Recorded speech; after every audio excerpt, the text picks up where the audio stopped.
كتب على الذين من قبلكم لعلكم تتقون.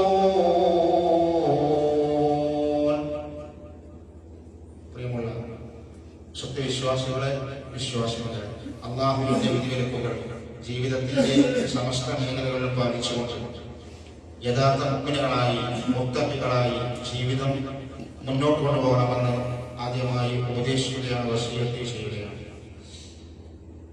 സഹോദരന്മാരെ, സഹോദരികളെ, അല്ലാഹു സുബ്ഹാനഹു വ തആല സത്യവിശ്വാസികളായ നമുക്ക് പല സന്ദർഭങ്ങളിൽ അല്ലാഹുവിലേക്ക് അടുക്കാനുള്ള അവസരങ്ങൾ അല്ലാഹു സുബ്ഹാനഹു വ തആല പല സന്ദർഭങ്ങളിൽ നമുക്ക് നൽകിയിട്ടുണ്ട്. ചില മാസങ്ങളിലുണ്ട്, ചില ദിവസങ്ങളിലുണ്ട്, ചില സമയങ്ങളിലുണ്ട്. ആ സമയവും സന്ദർഭവും അവസരങ്ങളും മുതലെടുക്കുക എന്നുള്ളത് നമ്മൾ ചെയ്യേണ്ടതാണ്. അല്ലാഹു സുബ്ഹാനഹു വ തആല അല്ലാഹുവിനെ കൂടുതൽ അടുക്കാനുള്ള ഒരു സന്ദർഭമായി നമുക്ക് നിശ്ചയിച്ചു തന്ന ഒന്നാണ് 12 മാസങ്ങൾ അല്ലാഹു നിർണയിച്ച സമയത്ത് ഏറ്റവും ശ്രേഷ്ഠമായ മാസമായി ഖുർആനും ഹദീസും നമുക്ക് വിശദീകരിക്കുന്ന ഒരു മാസമാണ് ശഹ്റു റമദാൻ എന്ന് പറയുന്നത്. അതിന്റെ പ്രത്യേകതകൾ ഖുർആനിലും ഹദീസിലും കാണാൻ കഴിയും. നമുക്ക് അല്ലാഹുവിലേക്ക് അടുക്കാൻ ഏറ്റവും വലിയ ഒരു അവസരമാണ്, സമയവും സന്ദർഭവുമാണ് ശഹ്റു റമദാൻ എന്ന് പറയുന്നത്. ശഅബാൻ മാസത്തിന്റെ അവസാനത്തിലേക്ക് പ്രവേശിച്ച ആളുകളാണ് നമ്മൾ. 12 മാസങ്ങളിൽ ലോകത്ത് അത്ഭുതങ്ങൾ നടക്കുന്ന, ഒരു വർഷത്തിൽ അത്ഭുതങ്ങൾ നടക്കുന്ന ഒരു മാസമാണ് റമദാൻ മാസം എന്ന് പറയുന്നത്. ആ അത്ഭുതങ്ങൾക്കനുസരിച്ച് നമ്മളും മാറേണ്ടതുണ്ട്. നമുക്ക് അല്ലാഹു നൽകിയ ഈ ആയുസ് അവസരം കഴിവിന്റെ പരമാവധി മരണം വരുന്നതിന് മുൻപ് നമ്മൾ ഉപയോഗപ്പെടുത്തണം. കഴിഞ്ഞ റമദാനിൽ നോമ്പെടുത്തവരും നമസ്കരിച്ചവരാണ് നമ്മളെല്ലാവരും. ഈ ഒരു റമദാനിലേക്ക് കൂടി അല്ലാഹു സുബ്ഹാനഹു വ തആല നമുക്ക് നോമ്പിനും നമസ്കാരത്തിനും അമല സ്വാലിഹാത്തുകൾക്കും തൗഫീഖ് നൽകുമാറാവണം. അങ്ങനെ ഒരു തൗഫീഖ് നമുക്ക് ലഭിക്കുകയാണെങ്കിൽ ഒരു മനുഷ്യന് ലഭിക്കുന്ന ഏറ്റവും വലിയ നിഅമത്താണ് ഒരു വർഷത്തെ റമദാൻ കൂടി നമുക്ക് ലഭിക്കുന്നു എന്നുള്ളത്.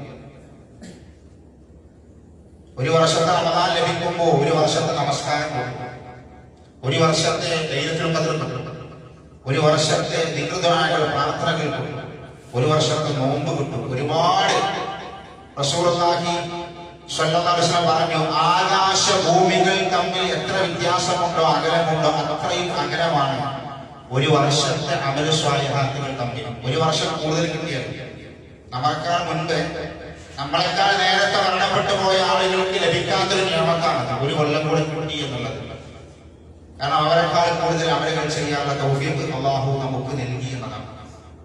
അതുകൊണ്ട് സഹോദരന്മാരെ, സഹോദരികളെ, അവസരം നമ്മൾ മരണം വരുന്നതിന് മുൻപ് ഈ അവസരം നമ്മൾ എപ്പോഴും ഉപയോഗപ്പെടുത്തും. എങ്ങനെ മരണം വരുമെന്ന് പറയാൻ പറ്റില്ല. നമ്മൾ വിചാരിക്കുന്ന സമയത്തോ അല്ലെ ഇനി കുറെ സമയമുണ്ട്, കുറച്ചും കൂടെ ആയിക്കോട്ടെ, അല്ലെങ്കിൽ അടുത്ത കൊല്ലം നോക്കാം, അപ്പൊ അധികം പ്രായമൊന്നും ആയിട്ടില്ലല്ലോ, ഇനി സമയമുണ്ടല്ലോ, 70-80 വയസ്സ് വരെ ആളുകൾ ജീവിക്കുന്നുണ്ടല്ലോ എന്നൊക്കെ മനസ്സിൽ തോന്നി കുറച്ചുകൂടെ കഴിയട്ടെ എന്ന് വിചാരിക്കുമ്പോഴേക്ക് അത്രയും ആയുസ്സും സമയവും അല്ലാഹു നമുക്ക് തന്നുകൊള്ളണമെന്നില്ല. കഴിഞ്ഞ 4 ദിവസങ്ങൾക്ക് മുൻപ് മരണപ്പെട്ട ഒരു സഹോദരൻ, ഒരു സുഹൃത്ത് ഗൾഫിലാണ്. ഗൾഫിൽ നിന്ന് ജോലി മതിയാക്കി നാട്ടിലേക്ക് വന്നത് മകളെ കെട്ടിക്കാനാണ്. മകളെ കല്യാണം കഴിപ്പിച്ച് വിടാൻ വേണ്ടി 18 വയസ്സ് കഴിഞ്ഞു. 19 വയസ്സിലേക്ക് പ്രവേശിച്ച മകള് പറഞ്ഞു, എനിക്ക് കല്യാണം ഇപ്പൊ വേണ്ട, എനിക്ക് കൂടുതൽ പഠിക്കണം. പക്ഷെ വാപ്പാക്കൊരാഗ്രഹം, വാപ്പ ഗൾഫിൽ നിന്ന് വന്നതന്നെ എന്റെ മകളെ കല്യാണം നടത്തി കാണുന്ന ആഗ്രഹം കൊണ്ടാണ്. എന്താ അങ്ങനെ പറയാനുള്ള കാരണം എന്നറിയാം. കുറച്ചു മുൻപ് അദ്ദേഹത്തിന് അറ്റാക്ക് വന്നു. ആന്റിയോപ്ലാസ്റ്റി കഴിഞ്ഞ് കുറച്ചൊക്കെ സുഖപ്പെട്ട് ഗൾഫിലേക്ക് പോയതാണ്. ഇനിയിപ്പോ എത്ര കാലം ജീവിച്ചിരിക്കുന്നൊന്നും പറയാൻ കഴിയും. അദ്ദേഹം പറയാം എത്ര കാലം ജീവിച്ചു പറയാൻ കഴിയില്ല. അപ്പൊ അതിനു മുൻപ് മോളെ കല്യാണം നടന്നതാണ്. അദ്ദേഹത്തിന് ആഗ്രഹമാണ്. 18 വയസ്സ് കഴിഞ്ഞ്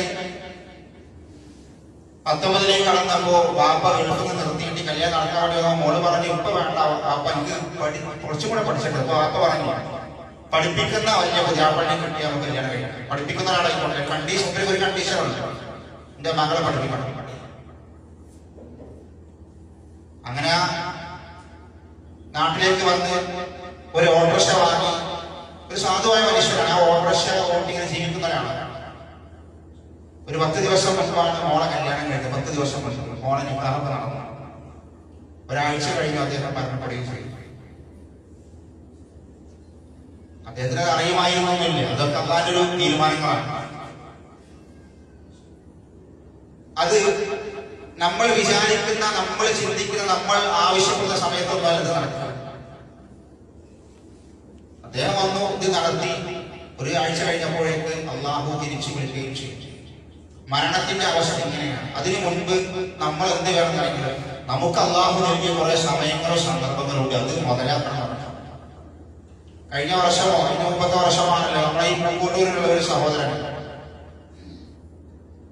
പ്രാരാബ്ദങ്ങളുമായി ഗൾഫിലേക്ക് കയറി. നമ്മളെന്താ പറയാ, ഇവിടുന്ന് ഗൾഫിൽ പോയി അവിടെ ഫ്ലൈറ്റിൽ ഇറങ്ങി ഗൾഫിലെത്തി റൂമിലെത്തി അറ്റാക്ക് വന്ന് മരിച്ചു. അപ്പൊ എന്താ നമ്മൾ പറഞ്ഞു, മരിക്കാൻ വേണ്ടി വന്ന് ടിക്കറ്റ് എടുത്ത് പോയി. അങ്ങനെ നമുക്ക് തോന്നുന്നു മരിക്കാൻ വേണ്ടി ടിക്കറ്റ് എടുത്ത് പോയി. അവിടെ ആള് മരണപ്പെടുക. അല്ലാഹു സുബ്ഹാനഹു വ തആല ഓരോരുത്തരും മരിക്കുന്നത് എവിടെ തീരുമാനിച്ചിട്ടുണ്ട്. അവിടേക്ക് അല്ലാഹു അവനൊരു ആവശ്യം ഉണ്ടാവും. അവിടെ അവനെത്തും. അവിടുന്ന് അവൻ മരിക്കും. നമ്മളൊക്കെ ഈ നാട്ടിൽ താമസിക്കുന്ന ആൾക്കാർ ഈ പൂക്കോട്ടൂരിൽ വെച്ചോ അറവങ്കര വെച്ചോ മരണപ്പെടുന്നത് നമുക്കൊരു ഉറപ്പില്ല. അത് ചിലപ്പോ മഞ്ചേരിയോ കോഴിക്കോട് വെച്ചോ ഗൾഫിൽ വെച്ചോ പാലക്കാട് വെച്ചോ പെരിന്തൽമണ്ണ വെച്ചോ ഒക്കെ മരിക്കും. അത് തീരുമാനിച്ചാൽ മരിക്കും. അവിടേക്ക് നമ്മൾ എത്തും ചെയ്യും. ഞാൻ പറയുന്നത് ഈ സമയം വരുന്നതിന് മുൻപ് അള്ളാഹു നമുക്കെന്ന അവസരം മുതലാക്കണം. അതിൽ പ്രധാനപ്പെട്ട ഒരു സന്ദർഭവും സാഹചര്യമാണ് ശഹ്റു റമദാൻ എന്ന് അല്ലാഹു സുബ്ഹാനഹു വ തആല അല്ലാഹുവിന്റെ റസൂൽ നമ്മളെ പഠിപ്പിച്ചിട്ടുണ്ട്. ഇല്ലെങ്കിൽ എന്താ പറയുക, ഇതൊരു ഖേദമായി മാറും. നരകത്തെ മുഖാമുഖം കാണുന്ന ഒരു സമയം. വിശുദ്ധ ഖുർആൻ സൂറത്തുൽ ഫജ്ർ ഒരു ചെറിയ സൂറത്താണ്. ഖുർആനിലെ അവസാനത്തെ ജുസിൽപ്പെട്ട സൂറത്തുൽ ഫജ്ർ. അതിന്റെ അവസാന ഭാഗത്ത് അല്ലാഹു പറയുന്നുണ്ട്, നരകത്തെ അല്ലാഹു കൊണ്ടുവരും. മലക്കുകൾ നരകത്തെ കൊണ്ടുവരുന്ന രംഗം ഹദീസിൽ വിശദീകരിക്കുന്നുണ്ട്. وجيء يومئذ بجهنم يومئذ يتذكر الإنسان وأنى له الذكرى. ഖുർആൻ പറയാണ് അല്ലാഹു നരകത്തെ കൊണ്ടുവരും. നരകത്തെ നമ്മൾ മുഖാമുഖം കാണുന്ന ഒരു സമയമാണ്. ആ സമയത്ത് വിലപിക്കുന്ന ഒരു വിലാപം അല്ലാഹു ഖുർആനിൽ പറയണം. യഖൂലു യാ ലൈതനി ഖദ്ദംതു ലിഹയാതി. നരകത്തെ കാണുമ്പോൾ ഇനി ആ നരകത്തിലേക്ക് പോവേണ്ടി വരുമെന്ന് മനസ്സിൽ ഉറപ്പിക്കുന്ന ഒരു സമയമാണ്. സംശയമല്ല, എനിക്ക് നരകാസുഖാണ് സംശയിക്കുന്ന സമയമൊന്നുമില്ല. ഞാൻ നരകത്തിലേക്ക് പോകാൻ ഉറപ്പിക്കാം. ഇപ്പൊ നരകത്തെ ഞാൻ കാണുക. ആ നരകത്തിന്റെ ഭയാനകതയും അതിന്റെ പ്രയാസവും ഭീകരതയും കാണുമ്പോൾ മനുഷ്യന്മാർ പറയുന്നത് ഖുർആൻ പറഞ്ഞു, യഖൂലു യാ ലൈതനി ഖദ്ദംതു ലിഹയാതി. അള്ളാഹു തന്ന ആ ഒരു 60 കൊല്ലം 50 കൊല്ലം 70 കൊല്ലം നന്നായിട്ട് ജീവിച്ചാൽ മതിയായിരുന്നല്ലോ. ഈ പരലോകത്തിന് വേണ്ടി പണിയെടുത്താൽ എത്ര നന്നായിരുന്നു എന്ന് അവിടുന്ന് രക്ഷയില്ല. അള്ളാഹു ഒരിക്കലും തന്നെ അവിടുന്ന് രക്ഷപ്പെടുത്തൂല. ആ നരകത്തിലേക്ക് പ്രവേശിക്കേണ്ടി വരും. അതുകൊണ്ടാണ് സഹോദരന്മാരെ സഹോദരികളെ അവിടുന്ന് വിലപിക്കാതിരിക്കാൻ അല്ലാഹു സുബ്ഹാനഹു വ തആല നമുക്ക് തന്നിരിക്കുന്ന ഈ സമയം നമ്മൾ കഴിവിന്റെ പരമാവധി ഉപയോഗപ്പെടുത്തുക. അല്ലാതെ റസൂൽ പറഞ്ഞല്ലോ, മൻ അദ്റക റമളാന ഫലം യുഗ്ഫർ. ഒരു റമളാൻ മാസം കിട്ടിയിട്ട് നന്നാവാത്ത മനുഷ്യനെ കുറിച്ച് അല്ലാഹുവിന്റെ റസൂൽ ആ ശാപപ്രാർത്ഥന മലക്ക് ജിബ്രീൽ നടത്തിയപ്പോൾ അല്ലാഹു റസൂൽ ആമീൻ പറഞ്ഞിട്ടുണ്ട്. ഒരു റമളാൻ കിട്ടിയിട്ട് നന്നായിട്ടില്ല, പിന്നെ ഓൻ എന്തിനാ പറ്റിയത്? റമളാൻ എന്ന് പറഞ്ഞാൽ എന്തിനാണെങ്കിലും ശഹ്റു റമളാൻ എന്ന് പറഞ്ഞാൽ പട്ടിണി പാവങ്ങളെ വിഷം പറയാനുള്ളതല്ല. ശഹ്റു റമളാൻ എന്ന് പറഞ്ഞാൽ വിശക്കുന്നവന്റെ വിശപ്പ് മനസ്സിലാക്കാതെ നല്ല ശുക്രമാണ്. പിന്നെ എന്തിനാ ശുക്രമാണ്? അത് ഖുർആൻ പഠിപ്പിക്കാം. യാ അയ്യുഹല്ലദീന ആമനൂ കുതിബ അലൈക്കുമുശ്ശിയാമു കമാ കുതിബ അലല്ലദീന മിൻ ഖബ്ലികും ലഅല്ലകും തത്തഖൂൻ. നിങ്ങൾ മുത്തഖീങ്ങളായി നല്ല മനുഷ്യന്മാരാവാൻ വേണ്ടി അല്ലാഹുവിന്റെ നോമ്പ് നിർബന്ധമാക്കിയത്. വിശപ്പിന്റെ വേദന അറിയാനല്ല. ചില ആൾക്കാർ പറയും നോമ്പെന്തിനാ? പട്ടിണിപ്പാവങ്ങളെ വിശപ്പറിയാം, ദാഹത്തിന്റെ വെള്ളമെന്നുള്ള നോമ്പ് ഖുർആൻ പഠിപ്പിച്ചത് നിങ്ങൾ നന്നാവാനാണ്. പട്ടിണി എന്നോട് നോമ്പ് പൂർത്തിയാവൂല. അത് അന്നേ റസൂൽ പഠിപ്പിച്ചിട്ടുണ്ട്. നിങ്ങൾ പട്ടിണി എന്നാലും നോമ്പിന്റെ പ്രതിഫലം കിട്ടൂല. നോമ്പിന്റെ പ്രതിഫലം കിട്ടണമെങ്കിൽ ഇതെല്ലാം പൂർത്തിയാവണം. നിങ്ങൾ നന്നാവണം, നോമ്പിലൂടെ നന്നാവണം, സംസ്കരണം ഉണ്ടാവണം, തെഹവയുണ്ടാവണം, ഭക്തി ഉണ്ടാവണം. അല്ലാത്ത നോമ്പ് അല്ലാതെ വേണ്ട, അല്ലാത്ത നോമ്പ് അല്ലാതെ വേണ്ട. അപ്പൊ വിശുദ്ധ റമദാൻ വരുന്നതിന് മുൻപ് സഹോദരന്മാരെ സഹോദരരെ ഒന്ന് നന്നാവാൻ ശ്രമിക്കണം എന്നർത്ഥം. അതിൽ ഏറ്റവും പ്രധാനപ്പെട്ട ഒന്നാണ് കാര്യങ്ങൾ നമ്മുടെ മനസ്സ് നന്നാക്കുക എന്നുള്ളത്. വീടും പരിസരവും കുടുംബം നാടും പള്ളി മദ്രസും റോഡും ഒക്കെ നമ്മൾ ക്ലിയറാക്കും. എന്താ അതുകൊണ്ട് കാര്യങ്ങൾ അത് ക്ലിയറാക്കേണ്ടതല്ല, അത് നന്നാക്കേണ്ടതല്ല. നമ്മുടെ നാട്ടിലിപ്പോ ഈ സമയത്ത് ആരെ വിളിച്ചാലും ഒന്നിനും കിട്ടൂല. എന്താ ഒഴുക്ക് നോമ്പിന്റെ പണിയാണെന്നാ പറയുന്നത്. നോമ്പും പണി, വീട്ടിലൊക്കെ നോമ്പും പണി ആയിക്കോട്ടെ, അതിനൊന്നും വിനോദമല്ല. പക്ഷെ എന്താ നിങ്ങൾ ഏറ്റവും പ്രധാനമായി നമ്മൾ ചെയ്യുന്ന പണി നമ്മുടെ മനസ്സ് നന്നാക്കണം. നോമ്പിന്റെ മുമ്പ് ഒന്ന് ക്ലിയറാക്കണം. ആ മനസ്സിൽ ക്ലിയറാവാതെ നോമ്പിലേക്ക് പ്രവേശിച്ചാണ് ആ നോമ്പ് അല്ലാഹു സ്വീകരിക്കൂല. ആര് പറഞ്ഞു? റസൂലുള്ളാഹി സ്വല്ലല്ലാഹു അലൈഹി വസല്ലം. മനസ്സ് ക്ലിയറാവാതെ നോമ്പിലേക്ക് പ്രവേശിച്ചാൽ ആ നോമ്പ് അല്ലാഹു സ്വീകരിക്കൂല. എന്താ മനസ്സ് ക്ലിയറാവൽ? പരസ്പരം പിണങ്ങി നിൽക്കുന്ന, തെറ്റി നിൽക്കുന്ന വിദ്വേഷവും വെറുപ്പും വൈരാഗ്യമുണ്ടല്ലോ, അതൊക്കെ അവസാനിപ്പിച്ച് ഒന്ന് നന്നാവണം നോമ്പിന് മുമ്പ്. ഇല്ലെങ്കിൽ നിങ്ങളെ നോമ്പും വേണ്ട, സ്വതക്കും വേണ്ട, സകാത്തും വേണ്ട, തറാവീഹും വേണ്ട, ഒന്നും അല്ലാഹുക്ക് വേണ്ട. അല്ലാഹു പറഞ്ഞത് എന്തായാലും അല്ലാഹു പറഞ്ഞത് അതങ്ങ് മാറ്റി വെച്ചതാണ്. ഏത് മനസ്സ് നന്നാവാത്ത ആളുകളുണ്ടല്ലോ, പരസ്പരം മിണ്ടാത്ത ആൾക്കാർ, അവരുടെ നോമ്പും സക്കാത്തും ഹജ്ജും കൂടി മാറ്റി വെച്ചാൽ അത് റസൂൽ പറയാം. അവർ എന്ന് നന്നാവുന്നോ, മരിക്കുന്നതിന് മുൻപ് എന്ന് നന്നാകുന്നുണ്ടോ അന്ന് അത് സ്വീകരിക്കും. അവർ പരസ്പരം ഐക്യപ്പെടുന്നത് വരെ അത് അല്ലാഹു വേണ്ട. എന്താ പറഞ്ഞ ചുരുക്കങ്ങൾ? നോമ്പ് വരുന്നതിന് മുൻപ് നമ്മളൊന്ന് നന്നായിക്കോളി, മനസ്സൊക്കെ മെനിഞ്ഞാന്നല്ല ഇന്നലെ രാവിലെ ഒരു സഹോദരൻ സുബഹി നമസ്കാരം കഴിഞ്ഞ് പുറത്തേക്ക് ഇറങ്ങിയപ്പോ സന്തോഷം കൊണ്ട് കണ്ണ് നിറഞ്ഞു പറഞ്ഞൊരു സംസാരം എന്നോട് പറഞ്ഞു. നേരിട്ട് കണ്ടൊരു സംഭവമായിരുന്നു. വർഷങ്ങളായി തെറ്റി നിൽക്കുന്ന സഹോദരൻ ജ്യേഷ്ഠനാണ്. വർഷമായി ഒരുപാട് വർഷം അദ്ദേഹത്തിന് രണ്ടാളുടെയും മക്കളുടെ കല്യാണങ്ങളൊക്കെ കഴിഞ്ഞു. പക്ഷെ അങ്ങോട്ടും ഇങ്ങോട്ടും ഒരു ജ്യേഷ്ഠൻ അനിയനും മക്കളുടെ കല്യാണത്തിൽ പങ്കെടുക്കുന്നില്ല. അത്രക്കും പിന്നെ വർഷങ്ങളായിട്ട് അവർ അകന്നില്ല. ചില്ലറ പ്രശ്നങ്ങളാണ്. തങ്ങന്മാരേക്കും അങ്ങോട്ടും ഇങ്ങോട്ടും ഒക്കെ ഉണ്ട്. അതിൽ ഏറ്റവും പ്രശ്നമുള്ള രണ്ട് സഹോദരന്മാർ, ഒരു വാപ്പയും പ്രസവിച്ച മക്കളാണ്. അഹുഷീഖ് എന്ന് പറഞ്ഞില്ല, അഹുഷീഖ് വാപ്പയും ഉമ്മയും ഒത്ത സഹോദരങ്ങളാണ്. വാപ്പ വേറെ ഉമ്മ വേറെ ഒന്നല്ല, വാപ്പയും ഉമ്മയും ഒക്കെ സഹോദരൻ. വർഷമായിട്ട് ഉണ്ടെന്നില്ല. രണ്ടാളും പള്ളിന്റെ ആൾക്കാരാണ്, രണ്ടാളും നിസ്കരിക്കുന്ന ആൾക്കാരാണ്, രണ്ടാളും ശ്രദ്ധ കൊടുക്കുന്ന ആൾക്കാരാണ്, രണ്ടാളും ഇതിലൊക്കെ പ്രവർത്തിക്കുന്ന ആൾക്കാരാണ്. പക്ഷെ ഒരു തവണ തെറ്റിയിട്ട് കുറെ വർഷമായി. ഒരു നല്ലൊരു മനുഷ്യൻ, നാട്ടിലെ നല്ലൊരു മനുഷ്യൻ 2 ദിവസം മുൻപ് ഇദ്ദേഹത്തോട് ചോദിച്ചു, നിങ്ങളും കാറ്റും തമ്മിലുള്ള ആ പ്രശ്നം ഒന്ന് തീർത്തുകൂടെ? ഞാൻ സംസാരിക്കാം. നാട്ടിൽ കുറെ നല്ല മനുഷ്യന്മാർ, അതിൽപ്പെട്ട ഒരാൾ ചോദിച്ചു. അപ്പോ ഇദ്ദേഹം പറയണം, ഞാൻ റെഡിയാണ്. എന്തെങ്കിലും ആരെങ്കിലും ഒക്കെ ഈ ഒരു പ്രയാസം പറഞ്ഞു തീർത്തെങ്കിൽ ആഗ്രഹിക്കണം. മദ്യത്തിന് നിൽക്കാൻ ഒരാൾ വേണം, നാട്ടിൽ നല്ല മനുഷ്യരാണ്. ഇവര് തെറ്റി നടക്കട്ടെ എന്നല്ല, ഇതൊന്ന് ഐക്യപ്പെടുത്തേണ്ട മനുഷ്യരാണ്.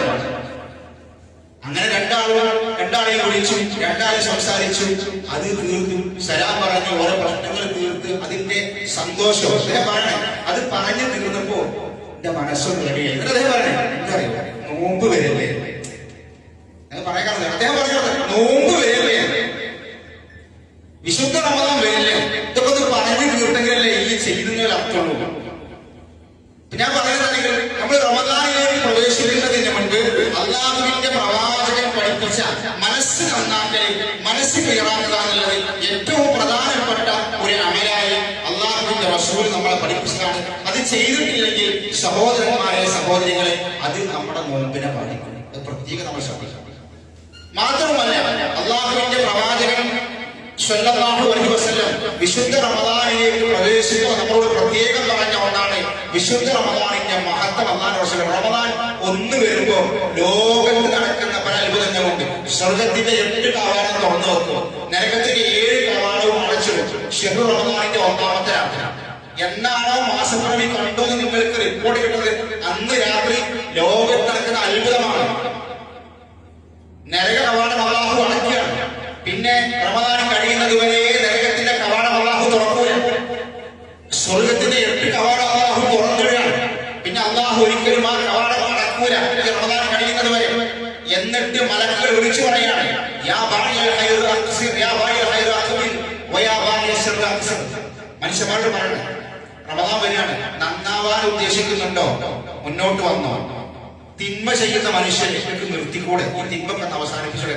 നോമ്പായിട്ടുണ്ട്,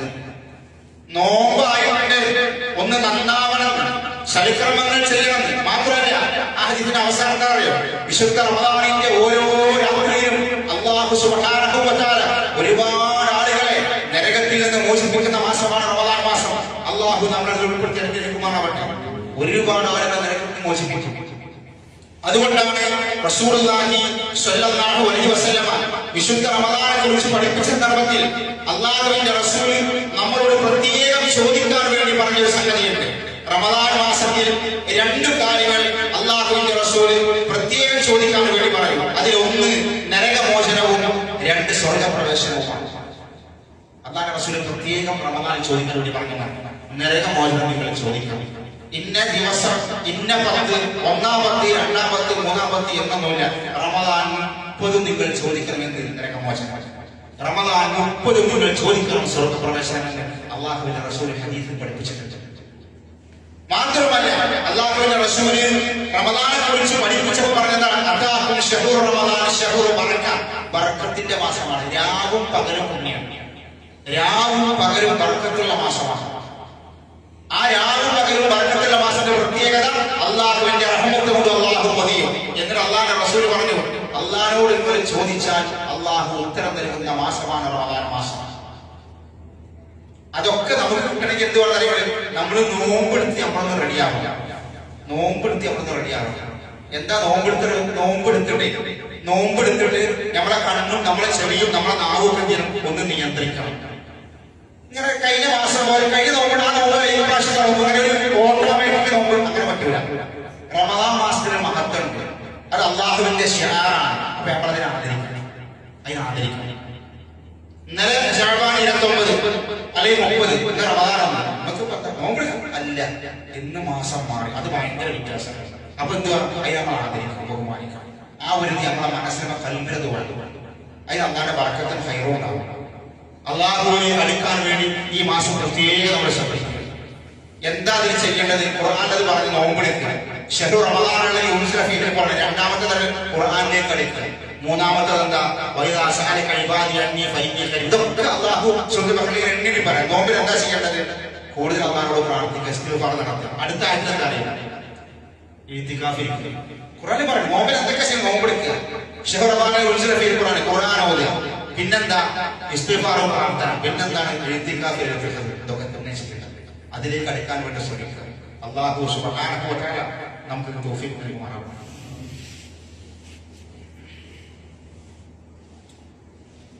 അൽഹംദുലില്ലാഹി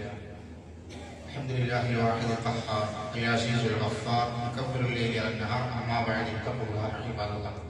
ഒരിക്കൽ കൂടി അല്ലാഹുവിന്റെ വിധിവിലക്കുകൾ ജീവിതത്തിന്റെ സമസ്ത മേഖലകളിലും പാലിച്ചുകൊണ്ട് യഥാർത്ഥ മുഅ്മിനുകളായി മുത്തഖികളായി ജീവിതം മുന്നോട്ട് കൊണ്ടുപോകണമെന്ന് ഉപദേശിക്കുകയാണ് വസിയത്ത് ചെയ്യുന്നത്.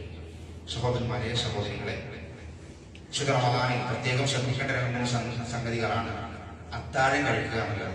അത്താഴം കഴിക്കൽ വളരെ പ്രധാനപ്പെട്ട സുന്നത്താണ്. പലപ്പോഴും പല ആളുകളും പറയുന്നത് അത്താഴത്തിന് എഴുന്നേൽക്കാൻ പഠിച്ചിട്ട് രാത്രി കിടക്കുമ്പോൾ ഭക്ഷണം നല്ലോണം കഴിച്ച് കിടക്കുന്ന ആൾക്കാരാണ്. പറ്റൂല, അത് ശരിയാകൂല. അല്ലാഹുവിന്റെ റസൂൽ അത്താഴം കഴിക്കണം. കാരണം എന്താ? അത്താഴ ഭക്ഷണം പുണ്യമാണ്. അത് പുണ്യമാക്കപ്പെട്ട ഭക്ഷണം, ബർക്കത്തുള്ള ഭക്ഷണമാണത്. നമ്മളെ വയറ് നടക്കാനെന്നല്ല, ബർക്കത്തുള്ള ഭക്ഷണമാണ്. അതുകൊണ്ട് അല്ലാഹുവിന്റെ റസൂൽ ഒരു ഗ്ലാസ് വെള്ളമെങ്കിലും കുടിക്കണം. ബർക്കത്തുള്ള ഭക്ഷണം. അത്താഴ ഭക്ഷണത്തിൽ വർക്കത്തിനത് കഴിക്കണം. അത് നമ്മൾ പ്രത്യേകം ശ്രദ്ധിക്കുക, അത് ഒഴിവാക്കാൻ പാടില്ല. ആ സമയത്തിന് പ്രത്യേകതയുണ്ട്. അതേപോലെ നോമ്പ് തുറക്കാൻ വൃത്തി കാണിക്കുക. നീയത്ത് അള്ളാഹുവിന്റെ റസൂൽ പഠിപ്പിച്ച രൂപത്തിൽ നോമ്പിന് നാവ് കൊണ്ട് പറയാനല്ല, നമ്മുടെ മനസ്സുകൊണ്ടാണ് നമ്മൾ വിചാരിക്കേണ്ടത്. നോമ്പിന് നീയത്ത് മനസ്സിൽ കരുതുക. ഇതൊക്കെ നമ്മൾ പ്രത്യേകം ശ്രദ്ധിക്കണം. എപ്പോഴാണ് നോമ്പ് തുടങ്ങാനുള്ള? മാസപ്പിറവി കണ്ടാലേ തുടങ്ങുള്ളൂ. ഇസ്ലാമില് അതൊരു ഇബാദത്താണ്. നോമ്പ്, ഹജ്ജ്, ഇതിന്റെ മാനദണ്ഡങ്ങൾ മാനത്ത് ആകാശത്ത് ഹിലാല് പ്രത്യക്ഷപ്പെടണം. അത് കണ്ടുകൊണ്ട് കാണണം. ഇസ്ലാമിന്റെ നിയമമാണ്. അല്ലാഹുവിന്റെ റസൂൽ ഹദീസിൽ പറഞ്ഞ സുമൂലി റൂയത്തി വഅഫ്തിറൂലി റൂയത്തി, മാസം കണ്ടാൽ നമ്മൾ നോമ്പ് തുറക്കുക, മാസം കണ്ട നോമ്പ് തുറക്കുന്ന നോമ്പ് അവസാനിപ്പിക്കുക.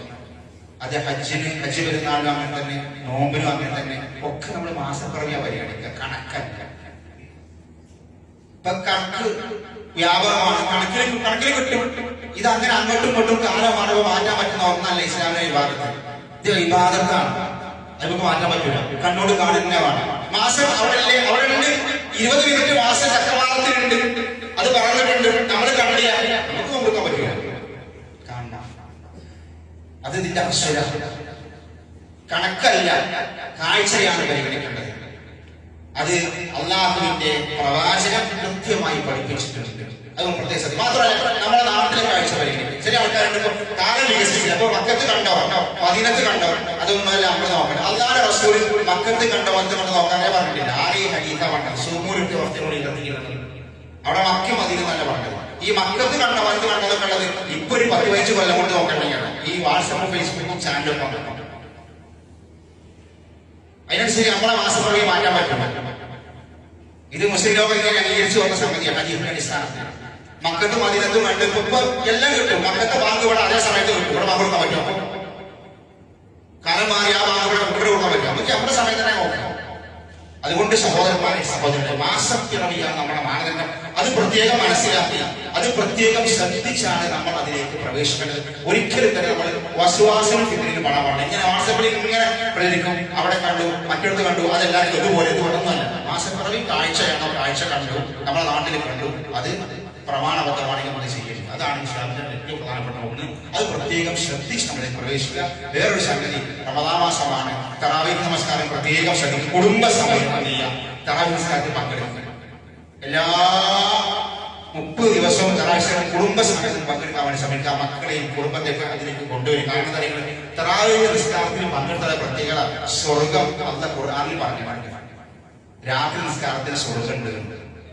അതേപോലെ റസൂലിന്റെ ഹദീസിലുണ്ട്. അപ്പൊ അതൊക്കെ പ്രത്യേകം മനസ്സിലാക്കി എന്ത് ചെയ്യുക, നോമ്പ് തുറന്ന് ക്ഷീണാണെന്ന് കിടക്കാതെ എന്ത് ചെയ്യുക, ആ ഒരു സ്വർഗത്തിലേക്ക് മുന്നോട്ട് വരിക.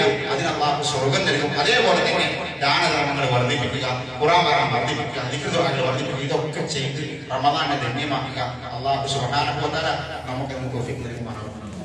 اللهم اغفر للمؤمنين والمؤمنات والمسلمين والمسلمات الأحياء منهم والأموات إنك مجيب الدعوات يا قاضي الحاجات. اللهم أجرنا من النار، اللهم أجرنا من النار. اللهم أعز الإسلام والمسلمين وأذل الشرك والمشركين. اللهم يا مقلب القلوب ثبت قلوبنا على دينك. اللهم توفنا مسلما وألحقنا بالصالحين. ربنا آتنا في الدنيا حسنة وفي الآخرة حسنة وقنا عذاب النار. آمين آمين برحمتك يا أرحم الراحمين. والحمد لله رب العالمين. اللهم صل على